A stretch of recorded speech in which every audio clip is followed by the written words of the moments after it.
Halo guys dan girl, balik lagi di video Komat Kamit SSR Plus yang akan hadir bulan Agustus tanggal 1 nanti ya. Gue biasanya bikin video kayak gini tuh setelah tahu skill set unit baru di China servernya One Punch Man. Ya sedikit tambahan referensi lah kasarnya, walaupun masih sebatas teori. Kita skill set bentar ya. Ultimate-nya 5 hit, 300% attack. Kalau ultra ulti jadi 450. Cuman dia ada ekstra tambahan berdasarkan jumlah dari musuhnya. Kalau musuhnya 3 ke bawah tidak ada tambahan sama sekali. Kalau misalnya 4 berarti nambah 100%. Kalau 5 nambahnya 2 dikali 2 bonus ini. Kalau musuhnya masih 6 berarti ditambahnya 3 kali bonusnya. Atau dengan kata lain ini 600%, sedangkan ini 900% kalau musuhnya ada 6 ya. Kira-kira seperti itu cara bacanya. Terus ada stun, tapi hanya 5 round awal saja. Mirip-mirip kayak Gale tapi superior ya, lebih jauh. Gale kan cuma sampai round 2, round 3 udah nggak bisa stun lagi. Kalau dia round 6 yang nggak bisa stun laginya. Signifikan sih, jauh. Cuman maksudnya itu cara kerjanya mirip-mirip kayak Gale. Di shape kalau berkeepsake, kalau nggak berkeepsake hanya kolom, hanya 2. Dan selain nggak bisa jalan, spesial stun ini ada reduce attack. Reduce attacknya permanen ya, walaupun stunnya cuma 1 round, tapi reduce attacknya permanen. Dan rule ini sekarang di-apply berbarengan untuk stun dan special stun. Ya betul sekali, kalau kalian punya Gale yang berkeepsake, dia nyetun 3 musuh, terus si Metal Knight kalian ulti, itu Metal Knight nggak bisa lagi nyetun lebih dari 1. Hanya 1 yang disetun. Total jadi 4 yang tersetun, 3 stun biasa dan 1 special stun. Itulah beberapa tidak menyarankan ambil keepsake-nya si PPP. Kalau kalian punya keduanya, MK dan PPP. Biar nggak mubazir, soalnya PPP itu normal stun loh. Oh ya terakhir sebelum kita lanjut, special stun itu beda dengan stun. Stun kan kayak antara ente bisa imunkan, kalau nggak ya udah gitu kan, nggak bisa diresist. Kalau special stun bisa diresist. Ya betul, sebenarnya butuh hit sih ya, sebenarnya butuh hit. Tapi gua kayak agak kurang gitu sih ini nganjurin hit. Toh chance-nya juga 100% kan? Chance-nya 100%. Pasif. At the start of battle ngasih imun korot. Hanya korot bukan DOT, hanya korot ya. Untuk diri sendiri dan surrounding, T-shape. Kalau mau jadi tuh all-nya itu harus ungu 5. Nah, ini sih yang dikejar nih. Ini PR-nya MK kalau mau ngelawan Glory Bass. Glory Bass ya, bukan Deep Seeking kalau ngelawan Glory Bass. Durasinya selama 5 round. Round 6 udah nggak bisa lagi. Tapi kalau bintang 5 jadi permanen. Nah, yang buat si Deep Seeking-nya itu ada di sini. Remove any combination attack. Deep Seeking MK hadir langsung mati. Sedangkan Glory Bass ke tackle belum mati. Kalau sudah ungu 5 baru mati. Ini awaken pasifnya ada evasion 45%, awaken 2 jadi 60%. Terus awaken pasifnya juga awaken pasif yang level 2 sorry. Itu bisa ngisi special guard berdasarkan jumlah special stun dari tim musuh. Kalau ada 3 saat ini, ya berarti nambahnya 300%. Dikali 100 berdasarkan jumlah yang lagi special stun di tim musuh. 3 kali hanya bisa triggernya ya, tiap round. Terus ini buff gear rekomendasinya, butuh HP menurut gua, apalagi ada alloy. Jadi siapin dari sekarang aja. Kalau bisa sebanyak mungkin antara attack persen dan HP persen di sini.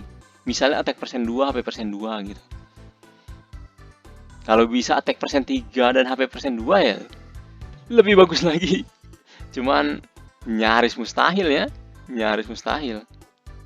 Kelasnya rekomendasinya attack sama damage rate. HP juga oke sih. Attack sama damage rate itu yang utama. Tapi dibanding HP lebih bagus bonus damage free. Ini jadi opsional loh sekarang. Tadinya ini rekomendasi bonus damage free. Loh emangnya kenapa bang? Karena relasinya sama kabar gembira yang beredar selama ini.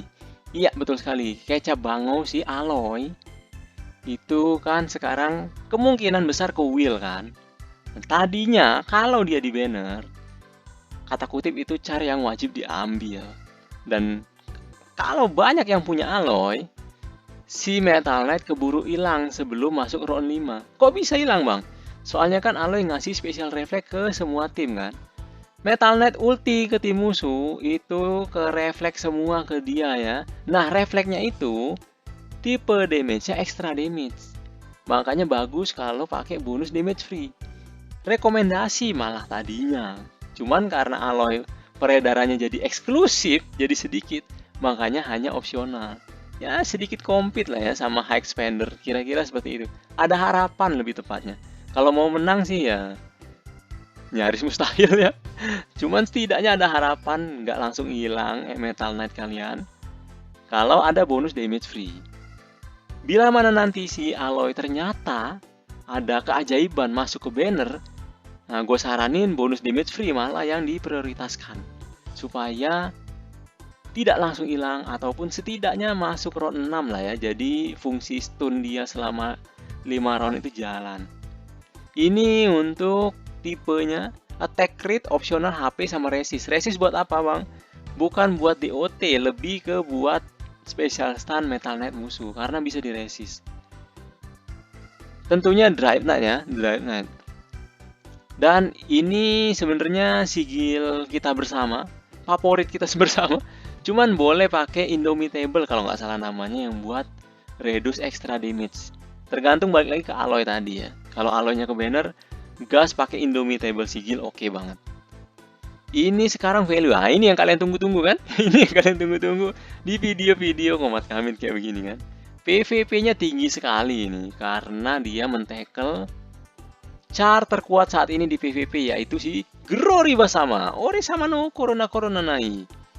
Tidak membunuh belum, tapi sudah men-tackle keras. Dan dia juga membunuh si Deep Sea King. Salah satu kontender di PVP juga. Ataupun yang bikin si Ore sama No tadi makin ngeri karena bisa combo attack, makin banyak ludahannya ke tim kalian ya. Kalian yang udah muak itu kena ludahan-ludahan dari dia bisa ambil CMK.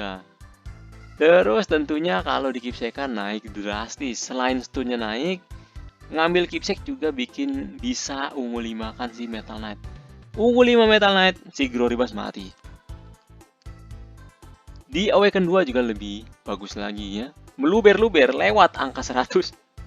Apalagi di server baru kalau Awaken 2 lebih bagus lagi. Setidaknya ini versi wannabe-nya Core Drive Knight lah ya. Versi wannabe-nya Core Drive Knight kalau di Awaken 2 kan. PvE juga bagus. Areanya so-so walaupun tidak setinggi si Gloribas. Walaupun tidak setinggi Gloribas tapi ada stun. Setidaknya stun itu bisa diakalin lah ya. CC campur DPS lah. Di keepsake kan bagus, tidak sesignifikan di PVP. Daya value-nya tapi meningkat. Di Awaken 2-nya yang justru yang lebih penting kasarnya. Ekstra bintang tadi, apalagi yang nggak punya Drive Knight Core. Terus PVB ya tentunya tidak ya. PVB dia nggak bisa sama sekali. PVB nggak bisa sama sekali. Selesai dia PVB. Jadi intinya kalau PVP keepsake ya, kalau bisa Awaken 2. PVE juga keepsake kalau bisa Awaken 2, nggak harus sih. Kalau PVB ya kalau bisa digantikan yang lain saja ya. Gantikan Lightning Genji. Lebih guna Lightning Genji daripada dia. Sekarang PVP lah, PVP kita langsung value kan saja. Soalnya kalian biasanya mempertimbangkan MK dengan PVP kan. Nah, value-nya dia lebih rendah. Kenapa lebih rendah? Karena dia hanya men-tackle si PVP ini. Tapi kebanyakan yang mengwaifukan si Babang Tampan ini, dia melihatnya ke depan. Betul sekali. Si Metal Knight kan men-tackle-nya hanya korot, sedangkan dia ini full DOT yang dikurangi di diskonnya. Itulah kenapa jangka panjangnya ini kayaknya lebih panjang nih. Tapi yang memilih PVP ya harus legowo, kasarnya dongkrakannya tidak setinggi MK saat ini. MK lebih meta untuk ngelawan dua lelembu hijau itu. Kira-kira seperti itu ya. Cuman kalau hoki, nah ini ada kata kutip hoki. Kalau hoki bisa nyipok si Deep Sea King, kemungkinan malah bisa menang lebih jauh value-nya. Tapi itu kan kalau hoki ya. Pakai Krul kan random. Terus kalau musuh di belakang Misalnya kita keker nih, deep seeking musuh di atas nih, musuh di belakang. Nah, itu pun belum tentu yang kecipok si deep seeking. Kenapa? Karena biasanya PvP itu crawl dulu baru ultinya. Loh bang, tapi kan dia punya special injury bang. Special injury sama case-nya dengan si Watchdog Man. Harus jalan untuk inflict special injury. Itu sih minus special injury. Setelah datang gilirannya si PvP, si Lelembu Hijau Orena sama udah ngeludahin tim kalian 3 kali coy. Udah nggak peduli si Deep Seeking kena special injury atau tidak, itu nggak peduli. Itulah kenapa value-nya si PvP lebih rendah dari MK. Soalnya MK baru datang langsung di disable combo attack-nya si Deep Seeking. Itu ya yang membedakan. Tetap tinggi karena charm-nya itu bagus sekali, tapi kan ada kata lucky di situ, keberuntungannya harus diinikan. Belum lagi special injury-nya kurang bisa diandalkan. Berkeepsake lebih bagus lagi karena selain yang di hantem dicipok dia itu kena charm, yang belakangnya itu kena stun. Iya betul, dia nggak kayak Gale, dia kalau crawl itu ke-apply juga stunnya. Kacau emang si PvP ini. PvP ini mendekati lah ya, tapi lebih panjang kayaknya umurnya dibanding MK. Mendekati tapi lebih panjang. Tinggian MK saat ini cuman ada potensi malah lebih enakan PvP ke depannya. Lebih lama lah kasarnya, tapi lebih rendah. Awaken 2-nya kurang menurut gua, cuman tentunya ada benefitnya. Apa sih Awaken 2-nya bang? Non-crit damage free-nya 30% kan, itu hanya untuk serow. Sebaris sama dia, 3 orang yang sebaris sama dia. Total 3 orang termasuk dia. Dan itu berlakunya buat 3 rounds ya. 3 rounds cukup lah ya, 3 rounds. Terus kalau di Awaken 2 kan, naik dari 30 ke 40%. Dan jadi to all ke semua allies. Itu sih yang bikin bagus. Cuman kayak kurang aja untuk ngebakar extra BT. Makanya walaupun betul naik, cuman gue tidak menyarankan sih, kecuali kalian punya BT lebih. Value tertinggi si PvP kan lebih ke DOT diskonnya. PvE juga bagus, tidak sesignifikan si MK tapi bagus juga. Apalagi berkeepsake, ya bisa curi yang menurut kalian berbahaya ultinya, plus nyetun yang sebaris sama yang kalian culik. Di Awaken 2 ada value lah ya, kan non-crit damage free bagaimanapun pasti berguna. PvB ya boleh lah ya, apalagi dia kan normal damage, tidak top tier tapi ya boleh lah ya. Di keepsake kan jadi segini 75 lah. PvP unit only, PvE juga unit only, kalau bisa di keepsake-kan. Enaknya sih PvP satu lagi dibanding MK itu polos bisa ya. Polos bisa berkompet, diselipin di tim aja udah guna kayak gitu. PvB tentunya pakai keepsake lah ya kalau PvB. Untuk dia gimana? Wah, dia belum bisa dites. Ini kan yang mengancam si MK kan. Toh jauh kok, 4 bulan. Itu pun dengan asumsi si Aloy beneran masuk wheel. 4 bulan itu lama menurut gua. Soalnya normalnya kan 3 bulan. Yang cepet itu 2 bulan ke tackle itu cepet. Kalau 3 bulan itu normal, udah sangat layak untuk diambil. 4 bulan lama loh, 4 bulan. Makanya si MK itu masih oke untuk diambil. Kesampingkan ada si bocil ini ya, bocil kecil banget ini. Si Sonic jongkok masih tinggian Sonic. Sekarang kita lanjut lagi MK atau PvP. Ini sedikit ngebantu lah ya. Kalau MK itu, kalau kalian di server baru nggak ada salah satu dari Fascinman V2 atau Tatsu LSSR ataupun AOE lainnya kayak Goketsu lah. Oke lah, Goketsu itu juga tinggi tuh damage areanya. Ambil MK bahkan polos pun sangat membantu. Soalnya kan damage-nya 300% tadi kan. 300% dan berpotensi ke 600% kalau musuhnya masih 6, cuy. Mantap ya. Nah, itu ada stun lagi. Atau di server lama sekalipun bisa banget untuk nge-tackle 2 Lelembu Hijau ini. Kalau mau ngikutin meta ya tentunya lebih baik MK ketimbang si PvP. Tapi kalau kalian ambil si Aloy ya, sebenarnya tetap bagusan MK di meta. Cuman kayaknya biar lebih lama aja, Dan toh Aloy juga bikin tim tebel banget. PPP, gue lebih ngevote PPP yang dipasangkan Aloy.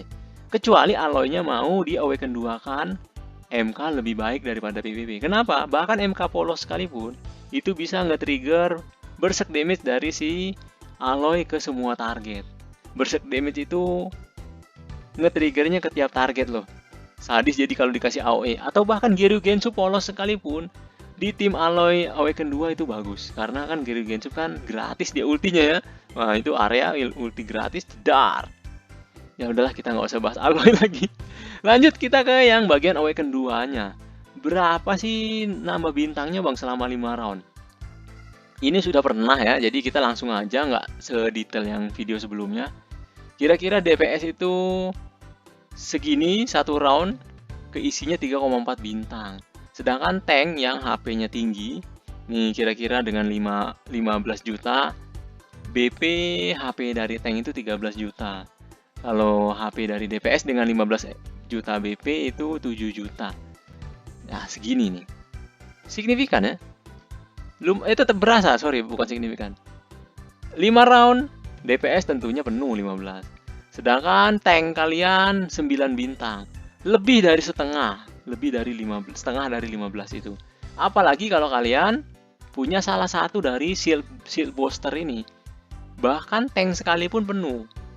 DPS kalian round 3 kayaknya udah penuh ya. 15 bintang itu. Terus 15 bintang itu gimana sih Bang cara kerjanya? Cara kerjanya akumulasi. Misalnya kalian punya 4 bintang.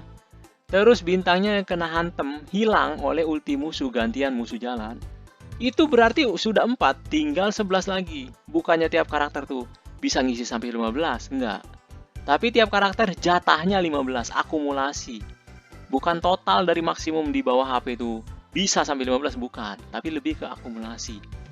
Jadi dari durasi selama 1 round sampai 5 round itu, bisa jadi terlihat kosong terus. Kenapa? Karena ya berkurang dihantam musuh kayak gitu. Kalau mau bener-bener ngisi yang ngelihat angka 15 bintang ya berarti di bossing ya. Di bossing, taruh di ujung, itu nggak akan berkurang kan HP-nya kan. Nah bintangnya bisa banyak tuh, bisa 13. Kira-kira begitu. Terus ini kenapa sih tank top vegetarian paling gede Bang? Di depan lagi Bang. Ini bukan karena si tank top vegetarian lebih baik dari mereka berdua ya. Ini buat menghibur ya. Menghibur kalian yang nonton ini. Apalagi ngeliat si bapak ini kita kecilin aja. Bila perlu taruh di ujung ini dia. Suka juga ya. Terus kalau ke sininya gimana Bang? Ada si G4, kan G4 bisa dispel. Nah, kata kutip tadi dispel. Karena dia dispel, misalnya si Metal Knight tadi ulti 4 orang kena stun ya. Terus di turn berikutnya, si G4 ngedispel yang paling, biasanya yang ngedispel yang paling ujung atas ini dulu. Ke dispel 1, berarti masih ada 3 kan? Nah, selagi masih ada 3, si Metal Knight Awaken 2-nya itu ngecek ada 3.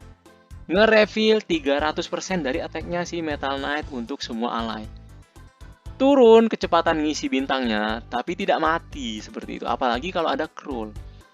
Jadi tidak mati dia kalau ketemu si G4 itu. Itu pun 4 bulan lagi. 4 bulan itu angka yang lama loh menurut gua. Cuman kalau kalian kuat dan mau mainnya di meta UR juga oke. Intinya hanya menyampaikan atau menginfokan. Kalau si MK ini masih oke lah ya, masih worth it. Soalnya 4 bulan itu termasuk lama menurut gua. MK line up ini versi miskin, versi kita semua. Kira-kira seperti ini. Tentunya ada si tank top vegetarian tadi ya, penghibur kita, pelipur lara. Butuh duelis sama butuh si Esper 1. Terus tentunya di hero ya buat si MK ya, masih polos kira-kira seperti ini. Kalau full SSR-nya kira-kira seperti ini, karena si lelembu hijaunya ini ke-tackle, jadi lebih pentingan MK yang diselamatkan dari cipokan si PPP. Terus ini taruh depan, Krullnya taruh di monster sih untuk saat ini. Kecuali nanti pas sudah ungu 5 si MK langsung ganti ke hero bisa tuh. Mungkin nanti ditambah Tatsu, atau kalau nanti ke UR Sonic balik lagi ke monster seperti itu. Intinya kalau belum ungu 5, ini masih worth it untuk ke Krul ya.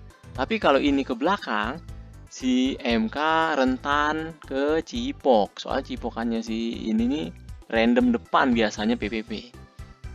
Kalau misalnya ini nggak ada, berarti ini ke belakang, sorry. Terus ini depan sini taruh si penghibur lara kita ya, penghibur lara. Oke, itu saja video kali ini mengenai si MK. Menurut gue masih worth it, apalagi yang mau compete di PVP. Kalau ada yang mau ditanyakan, silakan. Kalau ada mau saran, monggo. Dan kalau kalian suka video seperti ini, like dan sub. Jika kalian pikir gue pantas tuh gitu. Adios. Misail Hasa.